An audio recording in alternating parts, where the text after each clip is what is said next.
My name is Rachel Carter. I'm 41 years old, and I've spent most of my adult life in the United States Air Force.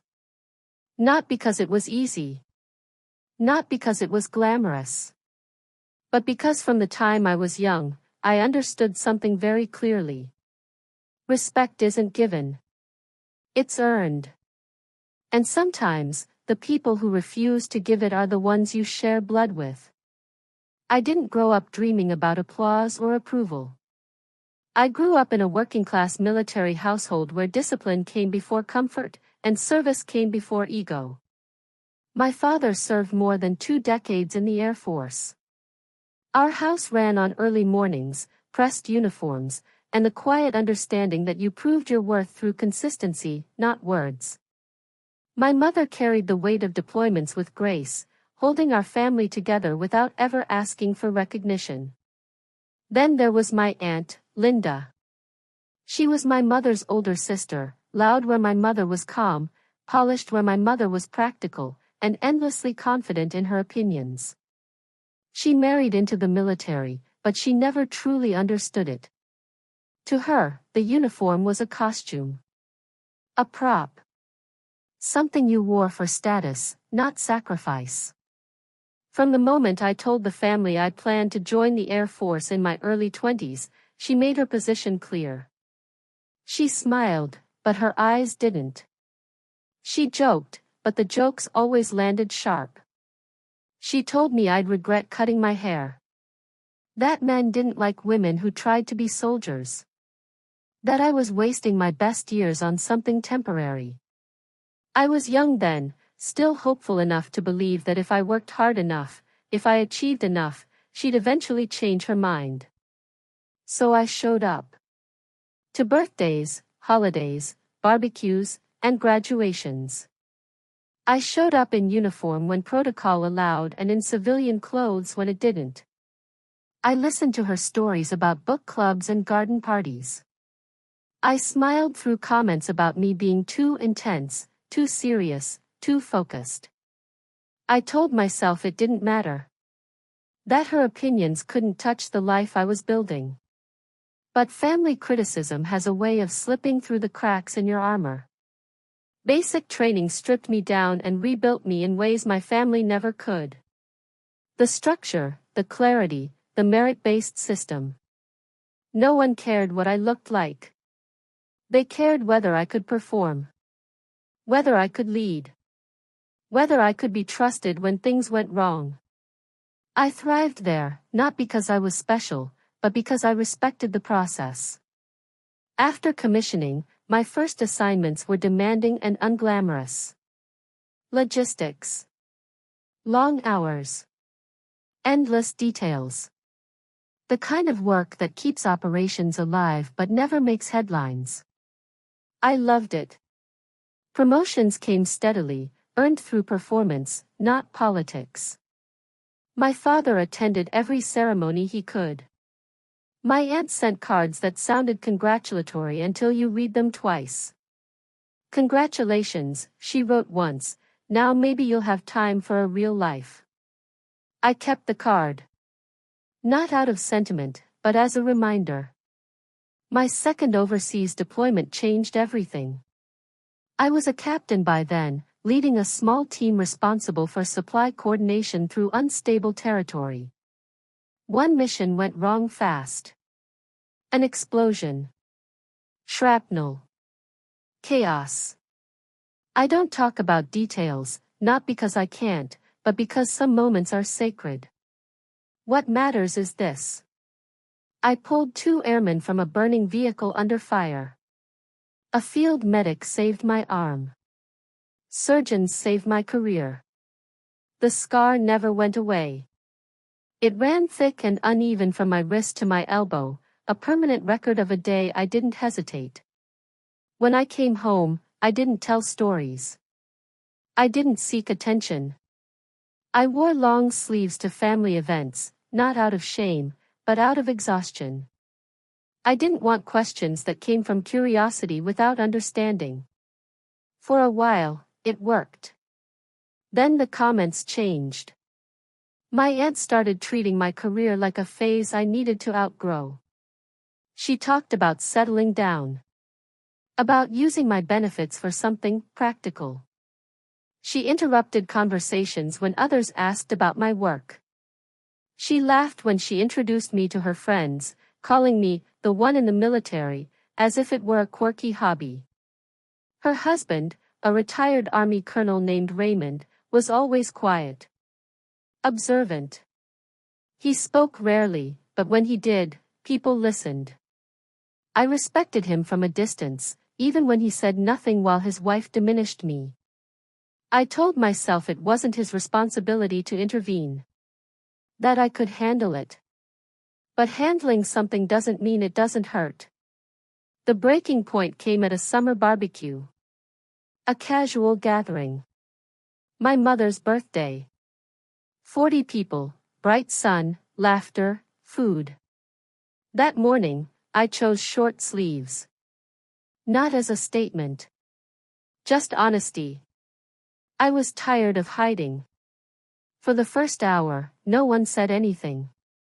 Then my brother noticed the scar and made a comment about covering it up.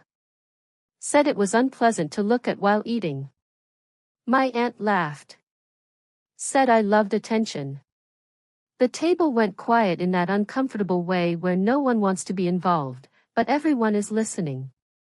I didn't respond. I looked down at my plate, steadying my breath. Then everything changed. Colonel Raymond froze mid-bite, staring at my arm. His expression shifted from polite detachment to recognition so sharp it cut through the noise. He stood up. Slowly. Deliberately. Then he saluted me. Not casually. Not socially. A full, textbook salute.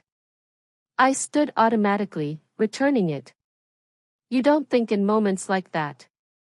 Training takes over. Someone whispered.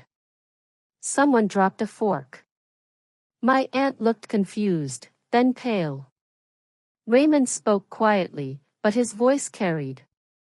He recognized the injury pattern. The operation. The timing. He knew what that scar meant.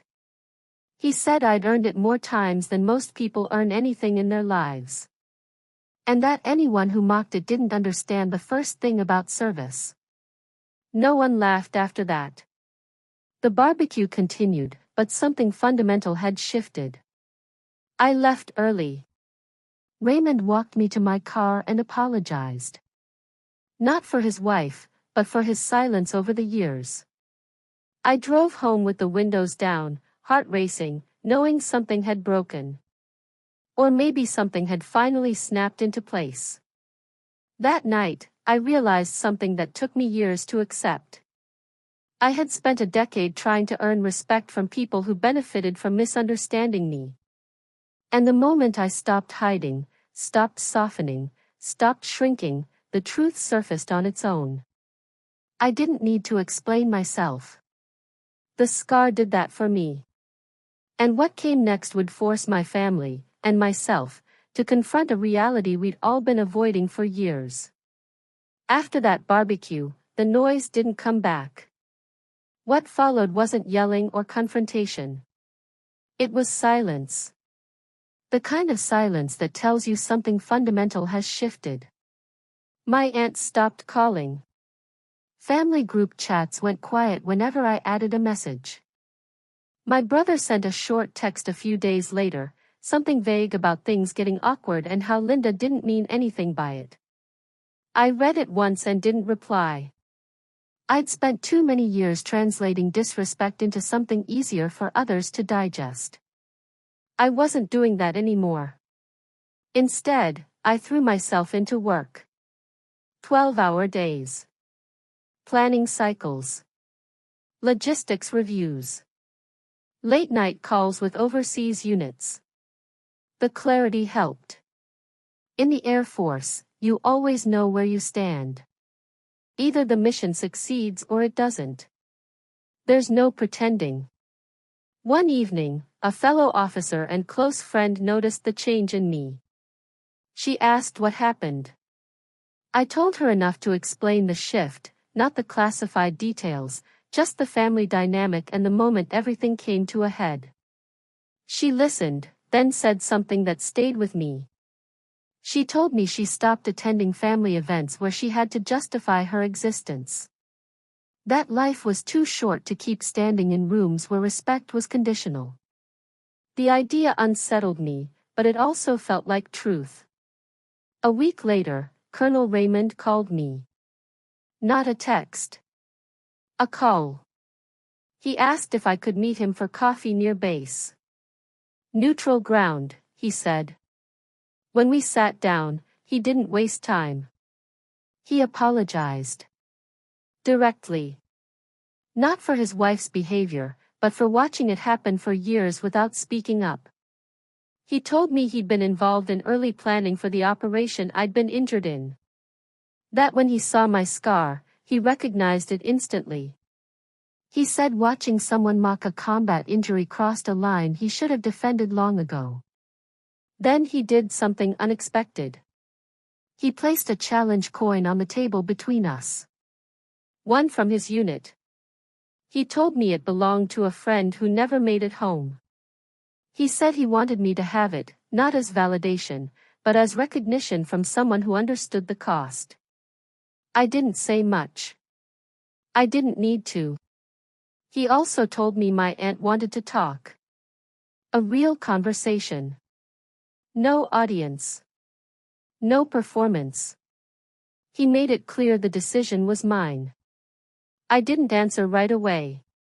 For 2 weeks, I thought about it while work consumed my days. Eventually, I agreed to one meeting, on my terms. No defending my choices.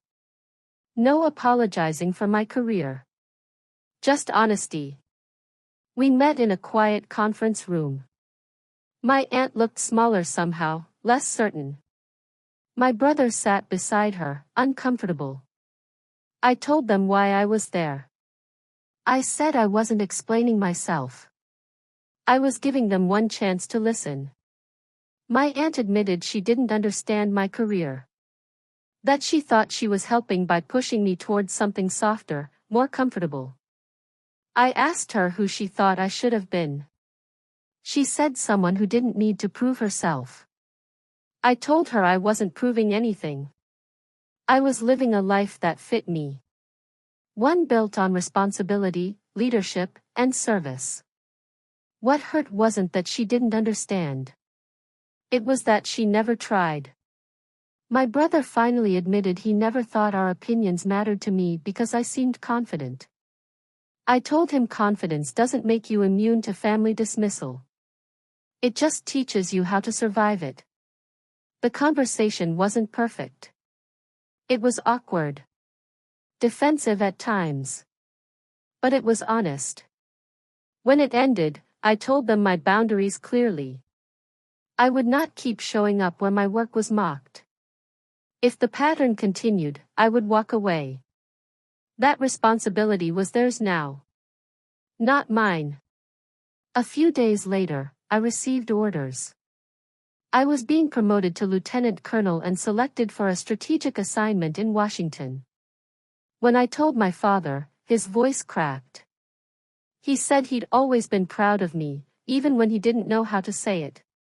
Colonel Raymond congratulated me and said something I didn't expect. He told me the rank only made official what had already been true. At the promotion ceremony, I asked him to pin one of my insignias. My father pinned the other. My aunt sat quietly in the back. She didn't try to take control. She just watched. Afterward, she said she was proud. Not loudly. Not theatrically. Just quietly. It was enough. In the years that followed, my life expanded. The new assignment challenged me in different ways. Long-term strategy. High-level briefings. Decisions that rippled outward. I began mentoring younger officers, especially women dealing with subtle disrespect from families and workplaces alike. I told them what I learned the hard way. That respect isn't negotiated. It's established through boundaries and consistency. And that sometimes, people only change when they realize access to you is no longer guaranteed. My family dynamics shifted slowly. My aunt tried, imperfectly, but genuinely. My brother changed more than anyone expected. He eventually enlisted himself, starting from the bottom, learning firsthand what service actually demanded. He called me months later and told me he finally understood. Not just my career, but my silence. The scar faded over time, but I stopped covering it. It wasn't something to hide. It was part of my story. Part of my service. And the more I owned that truth, the less power anyone else had to define it for me. I thought that barbecue was the end of something. In reality, it was the beginning. What came next would test everything I'd learned about boundaries, family, and the difference between obligation and choice. I didn't realize how much my relationship with my family had changed until crisis stripped everything else away. 2 years after that barbecue, in the middle of an ordinary workday filled with briefings and timelines, my phone buzzed with a message from my father. My mother had suffered a heart attack. She was stable, but it had been close. I didn't hesitate. I excused myself, grabbed my cover, and drove straight to the hospital. Walking into that building felt different than any military medical facility I'd ever entered before. This time, I wasn't an officer visiting the wounded. I was a daughter. My father looked smaller in the waiting room, older than I remembered. When he saw me, his shoulders dropped, just slightly, as if my presence allowed him to breathe again. My aunt was already there, pacing, reorganizing magazines, trying to control the uncontrollable the only way she knew how. When I finally went in to see my mother, she squeezed my hand and told me not to worry. She said she was proud of me, not just for my career, but for the life I'd built on my own terms. That moment mattered more than any promotion ceremony ever had. Over the next weeks, we settled into a rhythm. Hospital mornings. Remote work from waiting rooms. Late nights coordinating care. I handled logistics instinctively, appointments, medications, follow-ups, because that's what I do. My aunt hovered, sometimes helpful, sometimes overwhelming, but present in a way she hadn't always been. One afternoon, alone in the cafeteria, she finally said it out loud. She told me she'd wasted years criticizing instead of celebrating me. That watching me lead under pressure, watching me carry responsibility without drama, had forced her to confront her own narrow definitions of success. I didn't absolve her. I didn't need to. I acknowledged it and moved on. Growth doesn't require perfection. It requires effort. When my brother arrived on emergency leave from his own military training, I saw the change in him immediately. Discipline had settled into his posture. Humility into his voice. One night on the porch, he admitted he finally understood why I stayed. Why service isn't a phase or a performance. It's an identity. Hearing that didn't erase the past, but it built something new on top of it. My mother recovered. Slowly, stubbornly, just like you'd expect. Doctors were satisfied. Life resumed.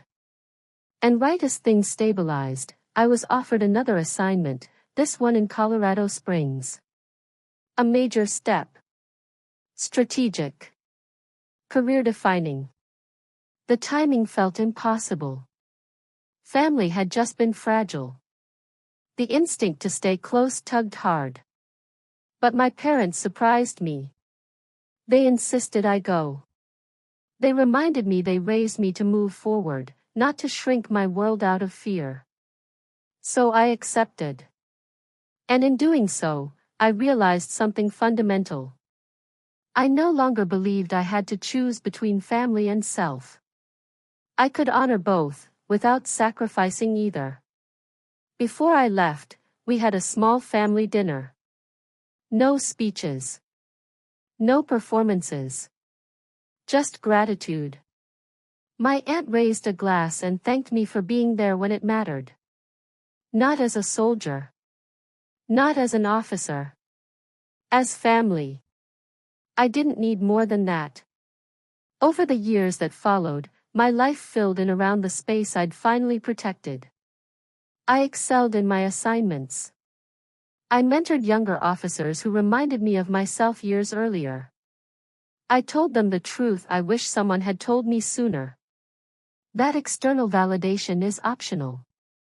That family approval, while meaningful, is not required to live with integrity. That boundaries don't destroy relationships, they reveal which ones are real. My aunt never became perfect. She still commented sometimes. Still didn't fully understand the military world. But she learned respect.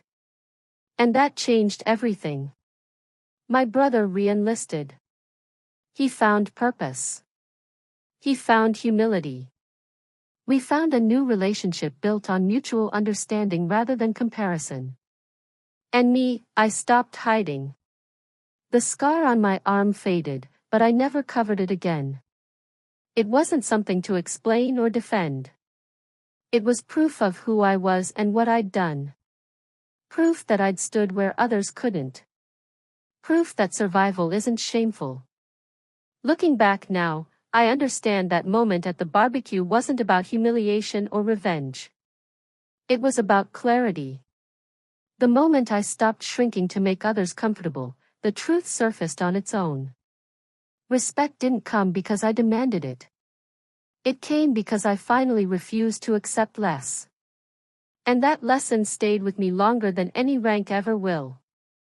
If this story resonated with you, if you've ever been dismissed by family, shamed for your sacrifices, or made to feel smaller for the path you chose, you're not alone. Let me know in the comments where you're watching from. Share your story if you feel comfortable. And if you believe stories about service, self-worth, and standing your ground matter, hit like and subscribe. Because sometimes, the most important battles aren't fought overseas. They're fought at the dinner table.